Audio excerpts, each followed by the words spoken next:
우리에게 믿음이 중요합니다. 우리가 교회 생활을 하는 이 모든 생활도 우리가 신앙생활이라고 하죠. 신앙생활이라고 한다는 것은 우리가 믿음을 갖는 것을 이야기합니다. 우리에게 믿음이 바탕이 되어져야만이 우리의 이 모든 신앙생활 또 교회 생활 넘어서 우리의 모든 삶의 바운더리가 건강해질 수 있다라고 하는 것입니다. 그렇다면 믿음이란 무엇일까요? 히브리서 11장 1절의 말씀을 보시면 히브리서 저자는 믿음은 바라는 것들의 실상이요 보이지 않는 것들의 증거라고 말씀하고 있습니다. 이 말씀을 통해서 우리가 알 수 있는 것이 우리의 눈에는 보이는 것과 보이지 않는 것이 있습니다. 그리고 보이지 않는 것을 우리가 바라보아야 할 때가 있는데 그럴 때에 믿음이 그 보이지 않는 것을 바라보게 해준다라고 하는 것이죠. 허상이었으나 그것을 실상으로 보여주게 한다라고 하는 것입니다. 우리가 예수님을 믿게 된다라고 하는 것이 무엇일까 고민해 보았을 때에 예수님을 믿는다라고 하는 것은 예전에는 보이지 않았던 예수님을 보게 되는 것이 믿음이 생기는 것이라는 것이죠. 그리고 동시에 하나님을 믿게 되었다라고 하는 것이 내 눈에 보이지 않았던 하나님이 어느 순간 보이기 시작하고 그 하나님이 일하시는 것을 보이기 시작할 때에 우리는 믿음이 생겼다라고 이야기를 합니다. 오늘 우리가 함께 읽으신 본문의 말씀 그 전반부에 보면은 수로보니게 지방에서 온 그 여인에 대한 이야기가 나오고 있습니다. 그 말씀을 아주 잘 아실 텐데요. 여러분 복음서에도 2번에 걸쳐서 나온 말씀입니다. 그 말씀을 보시면은 한 여인이 나오는데 그 여인은 딸이 병에 걸려서 귀신 들렸다라고 표현을 하고 있습니다. 이 여인은 이방 여인임에도 불구하고 예수님에 대한 믿음을 가지고 예수님 앞에 나아가게 됩니다. 그리고 우리가 말씀을 찬찬히 살펴보게 될 텐데 그녀는 믿음을 갖기 어려운 여러 가지 상황들이 있습니다. 그리고 믿음을 저버리고 싶어 할 수도 있는 그런 상황들이 그녀의 앞에 펼쳐집니다. 그러나 이 믿음을 가지고 이 이방 여인은 예수님 앞에 나아가게 되고 예수님이 그를 칭찬하게 되는 일들이 벌어지게 됩니다. 오늘의 말씀을 통해서 이 이방 여인이 가지고 있던 그 믿음은 어떠한 믿음이었는지 우리가 함께 살펴보기를 원합니다. 그리고 그 믿음이 나의 믿음과 어떻게 같고 어떻게 다른지를 함께 살펴보면서 주님께서 우리들 마음을 다시 비춰주시고 우리들의 믿음이 다시 한번 굳건해지는 이 아침이 되기를 원합니다.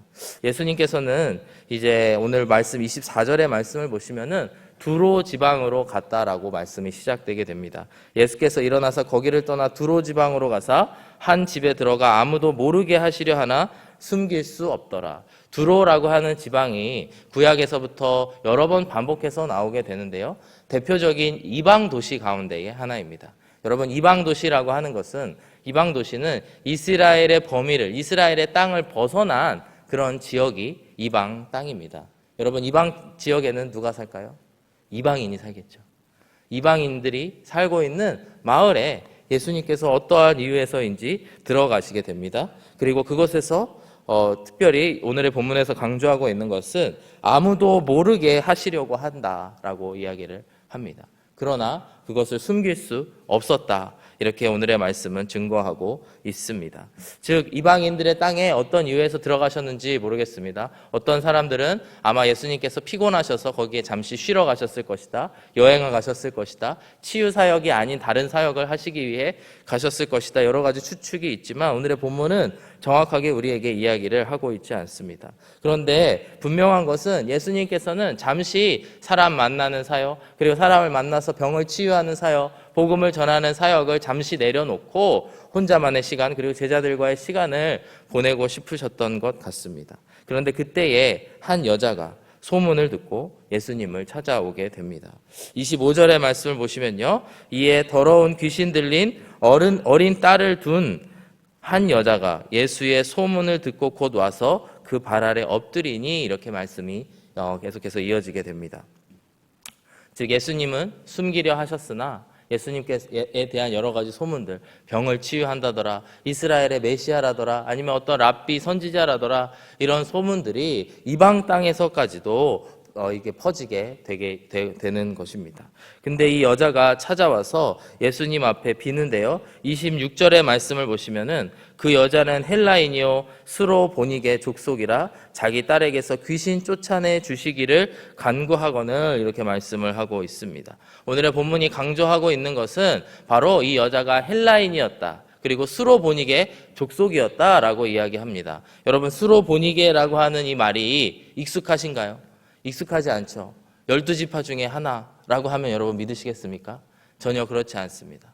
우리에게 이 말이 익숙하지 않은 이유는 이 이방 족속이기 때문입니다. 즉 이스라엘과는 동떨어진, 특별히 유대인이었던 예수님과는 정반대에 있는 그런 이방 출신, 그것도 여자, 그 여자가 바로 오늘의 이 여자라고 표현된 이 사람입니다. 더군다나 그녀의 딸은 귀신이 들려서 더러운 귀신에 들린 어린 딸을 가지고 있었다. 그리고 그녀는 너무나 간절해서 예수님을 찾아오게 되었다라고 하는 말씀을 오늘은 말씀하고 있습니다. 오늘의 이 말씀을 통해서 정말 예수님을 찾아올 수밖에 없었던, 예수님께 나올 수밖에 없었던 이 여인의 마음에 한번 들어가 보면은 좋을 것 같습니다. 이 여인의 마음을 통해서 우리가 얼마만큼 예수님을 간절하게 바라보고 있는가, 예수님을 쫓고 있는가를 이 시간 함께 살펴보기를 원합니다. 이 여자가 귀신 쫓아내 주시기를 예수님께 나아가 간구를 하게 되는데요, 예수님의 반응이 너무나 놀랍고 매정한 그런 반응을 보이시게 됩니다. 27절의 말씀을 보시면 예수께서 이르시되 자녀로 먼저 배불리 먹게 할지니 자녀의 떡을 취하여 개들에게 던짐이 마땅치 아니하니라. 어떠한 신학자들은 이 말씀을 놓고 보면서 아마도 예수님도 죄를 짓지 않았을 수도 있겠다, 이렇게 매정한 마음을 가지고 계셨으니까 이렇게 해석하는 신학자도 있다고 합니다. 그러나 저는 그렇게 생각하지 않습니다. 예수님께서는 분명한 의도를 가지고 모든 일을 행하셨던 분이시고, 오늘의 이 말씀 또한 예수님께서 특별한 이유가 있으셔서 이렇게 말씀하고 있다라고 하는 것입니다. 오늘의 말씀을 통해서 이 자녀의 떡, 27절에 말씀하고 있는 자녀의 떡이라고 하는 것은 바로 선택받은 유대인들, 이스라엘 사람들이 받게 될 하나님의 상급을 이야기하고 있습니다. 그리고 여기서 개들이라고 하는 표현은 이방인들을 가리키는 것인데요, 이 헬라에서 온 헬라인 스로보닉의 족속의 출신인 이 귀신 들린 딸을 가진 여인은 누가 보더라도 유대인의 눈으로 보았을 때에는 개들에 속하는 그런 존재인 것이죠. 그렇다고 해서 예수님께서 그 여인의 면전에서 너는 개라서, 너는 저 개와 같은 이방인이라서 줄 수가 없어, 아무것도 해줄 수가 없어, 너의 딸을 치유할 수 없어 라고 말씀하고 있습니다. 예수님께서는 왜 이런 말을 하셨을까요? 예수님께서는 왜 이렇게 매정하다시피 그리고 혹독한 말을 하면서 이야기를 하고 계실까요? 오늘의 본문 28절을 보면은 우리가 그 힌트를 얻을 수 있고, 또한 예수님의 의도를 우리가 알 수가 있습니다. 28절의 말씀을 보시면 여자가 대답하여 이르되 주여 올소이다마는 상 아래에 개들도 아이들이 먹던 부스러기를 먹나이다. 즉 28절의 말씀을 통해서 우리가 알 수 있는 것은 이 여인이 너무나 간절한 상황이었다라고 하는 것입니다.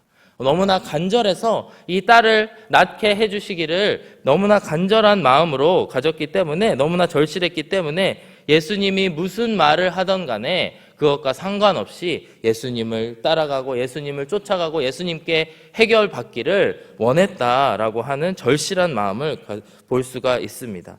예수님께서는 어떤 의도가 있으셨을까? 제가 이번 한 주 동안 이 말씀을 놓고 고민하고 묵상하다가 요한복음 6장 26절의 말씀을 보게 되었습니다. 요한복음 6장 26절의 말씀은 바로 이제 요한복음에 기록된 오병이어가 있은 후에 예수님께서 제자들에게 하신 말씀입니다.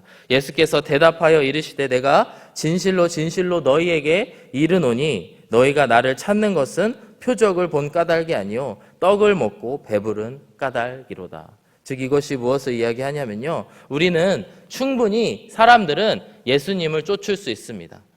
어떠한 이유에서? 예수님이 메시아가 아니더라도 예수님을 쫓을 수 있는 존재가 바로 우리들이라고 하는 것입니다. 그런데 예수님께서 요한복음 6장 말씀에서 경계하고 계시는 것이 결코 이 너희가 떡을 먹고 배부른 까닭에 나를 따르는 것은 잘못된 따름이다. 잘못된 제자도다라고 말씀을 하고 있는 것입니다. 표적을 본 까닭으로 쫓아야 되는데 그 표적이라고 하는 것은 바로 예수님께서 이 땅을 구원하실 구세주이시고 우리들의 진정한 죄를 해결해 주실 바로 우리들의 구세주라고 하는 그런 사실을 이야기하는 것입니다. 즉 스로보니게 여인에게 이렇게 예수님께서 매정하고 차가워 보이는 이런 말을 하면서 예수님의 평소의 모습과는 전혀 다른 모습으로 다가가고 있는 것이 어떠한 의도였을까? 바로 이 여인으로 하여금 너가 진정으로 나를 메시아로 생각하고 너가 진정으로 나를 구세주로 생각해서 나에게 온 것이냐?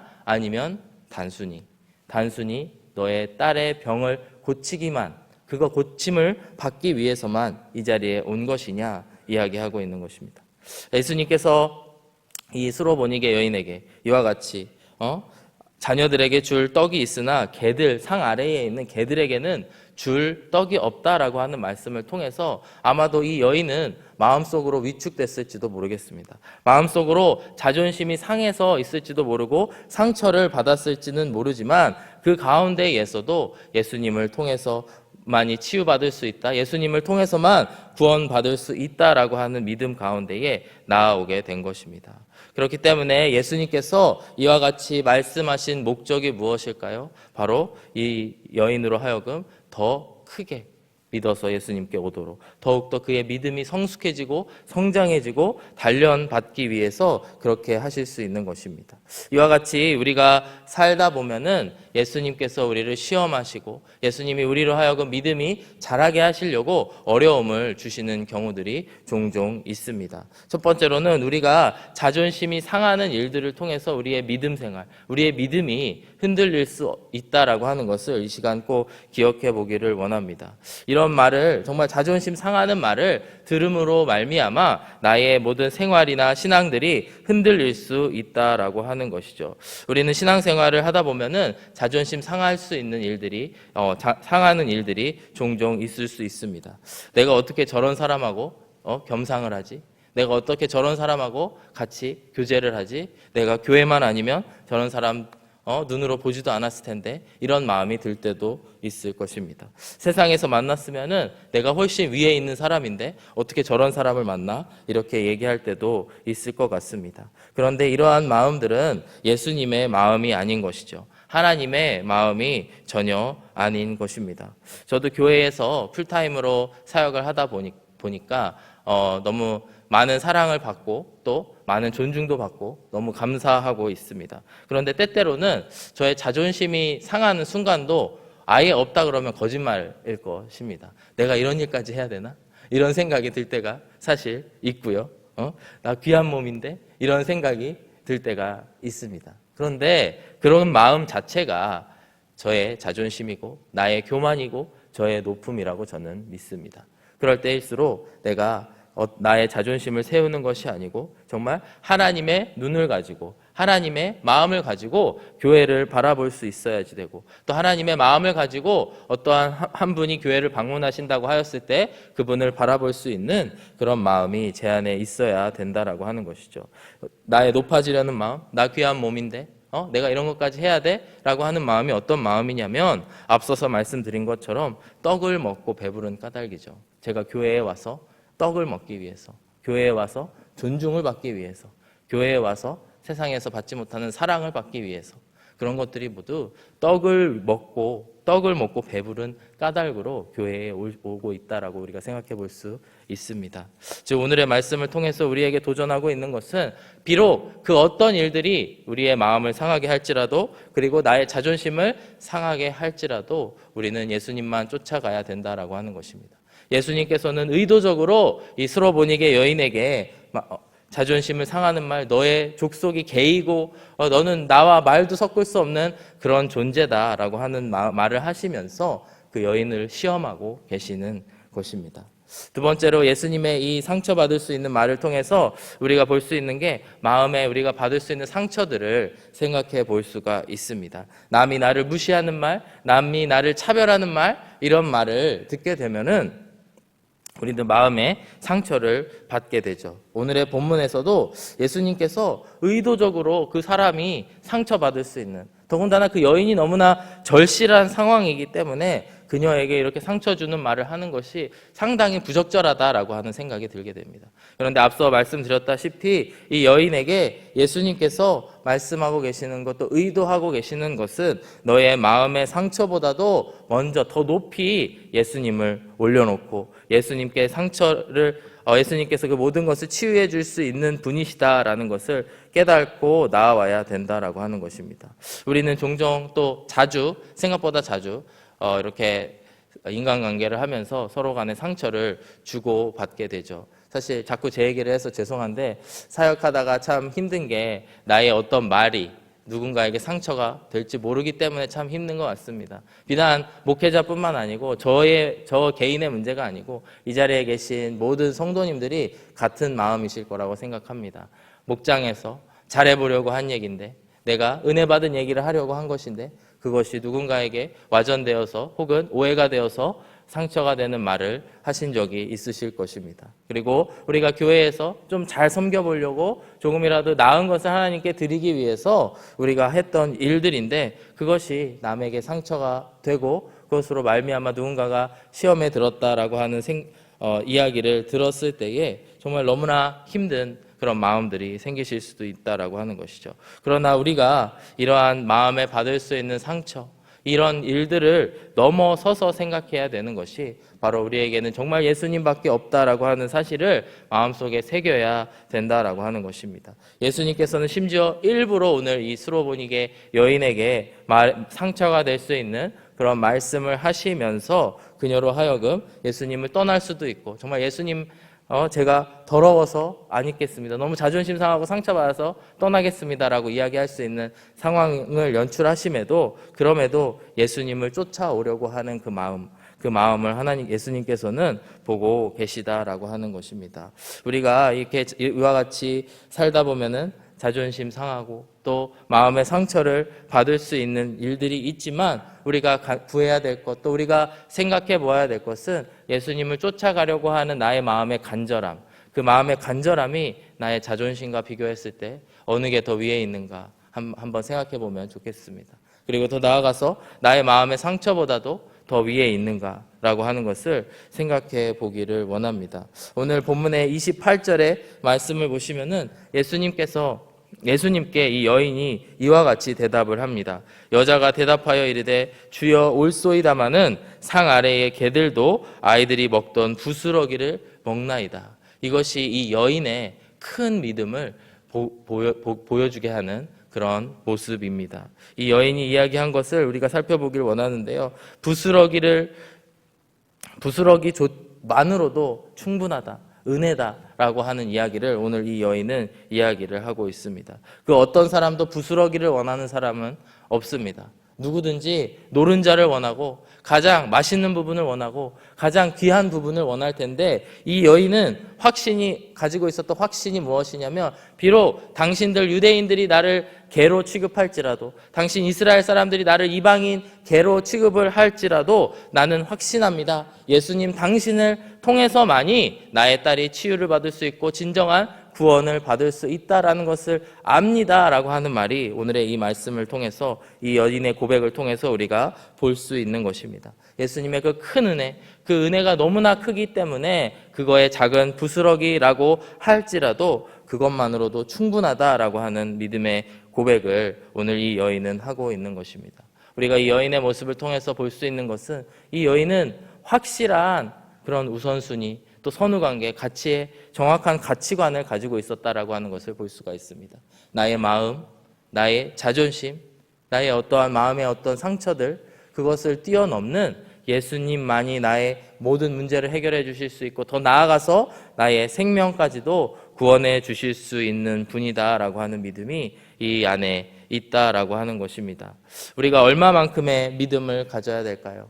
어떠한 믿음을 우리가 가져야 될까요? 우리가 가져야 하는 믿음은 정말 이 예수님의 이 아주 작은 은혜, 이 부스러기와 같은 은혜도 나에게 족하다라고 하는 마음을 가질 때에 우리가 큰 믿음을 가지고 있을 줄로 믿습니다.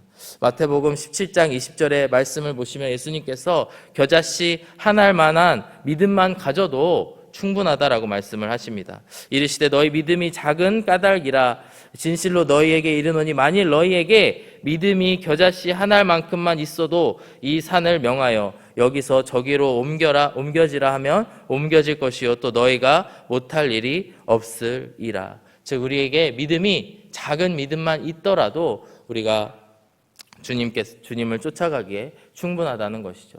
예수님의 그 작은 하나를 받기만 하더라도 우리에게는 너무나 충분한 것이고 또 예수님을 쫓아갈 수 있는 충분한 힘이 우리들 안에 생겨난다라고 하는 것입니다. 우리 안에 있는 그런 욕심들, 우리의 감정들을 이 시간 내려놓는 이 아침이 되기를 원합니다. 주님을 믿는 믿음만을 가지고 나아가기를 원합니다. 이렇게 고백하시는 저와 여러분들이 되시기를 주의 이름으로 축복합니다. 이 여인은 이제 그와 같이 대답을 하였더니 예수님께서 어떻게 칭찬을 해주시냐면요, 마태복음 15장 28절과 같이 예수님께서 말씀하십니다. 이에 예수께서 대답하여 이르시되 여자여 내 믿음이 크도다 내 소원대로 되리라 하시니 그때로부터 그의 딸이 나으니라. 참 예수님의 이런 모습을 보게 되면은, 오늘의 본문의 이야기를 보게 되면은 가장 매정해 보이는 그런 예수님의 모습을 또 보게 되고요, 또 가장 크게 칭찬하시는 모습을 보게 됩니다.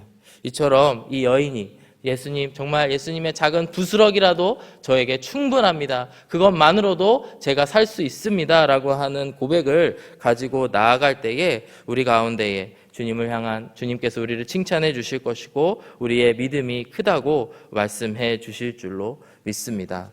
우리 교회에서 이제 예수님을 영접하시고 잠깐 한국에 사시는데, 잠깐 우리 교회를 방문하셨다가 이제 예수님을 예수영접 모임 가운데에서 영접하시고 한국으로 돌아가신 이제 자매님에 대한 이야기를 최근에 들은 적이 있습니다.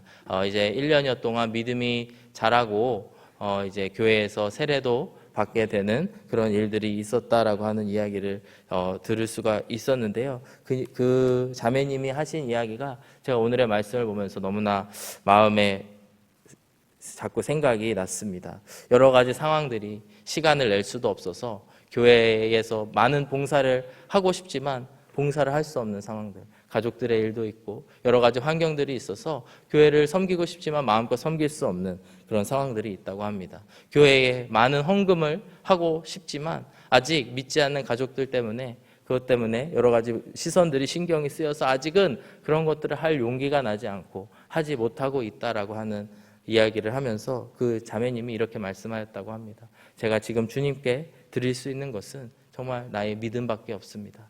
나의 믿음밖에 없습니다.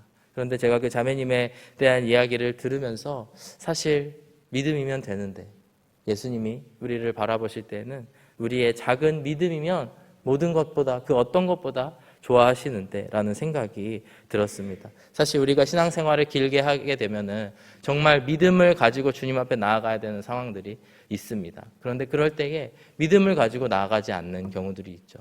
더 많은 나은 상황들 혹은 여러 가지 다른 것들을 주님께 드리려고 하는 일들이 있습니다. 때로는 나의 힘을 드리기 위해서, 나의 열심히 일하는 이 시간을 드리기 위해서, 때로는 나의 재정을 드리기 위해서 그럴 때가 있는데, 우리가 그럴 때일수록 정말 주님께 믿음을 드릴 수 있을까, 주님 기뻐하시는 믿음을 주님께 드릴 수 있을까 고민해 보시는 이 시간이 되기를 원합니다. 히브리서 11장 6절의 말씀을 읽고 오늘의 말씀을 마무리하려고 합니다. 믿음이 없이는 하나님을 기쁘시게 하지 못하나니 하나님께 나아가는 자는 반드시 그가 계신 것과 또한 그가 자기를 찾는 자들에게 상 주시는 이심을 믿어야 할지니라. 즉 우리의 믿음이 진정 하나님께 기쁨이 된다라고 하는 것입니다. 우리가 다른 것으로 하나님을 기쁘시게 해드릴 것이 아니고 오직 오늘 이 여인, 스로보니게 여인이 주님께 드렸던 것과 같은 작은 믿음, 정말 예수님의 옷자락이라도 만지면 내가 낳게 되리라, 나의 딸이 낳게 되리라 하는 믿음처럼 정말 예수님의 그 작은 부스러기와 같은 은혜를 경험하시는 저와 여러분들이 되어주시기를 주의 이름으로 축복합니다. 그리고 우리가 그 믿음으로 나아갈 때에 하나님께서 하늘에서 바라보시고 정말 큰 기쁨을 감추지 못하실 줄로 믿습니다. 오늘도 우리의 그런 어려운 상황들을 이겨내게 하는 믿음을 달라고 이 시간 함께 기도하며 나아가기를 원합니다.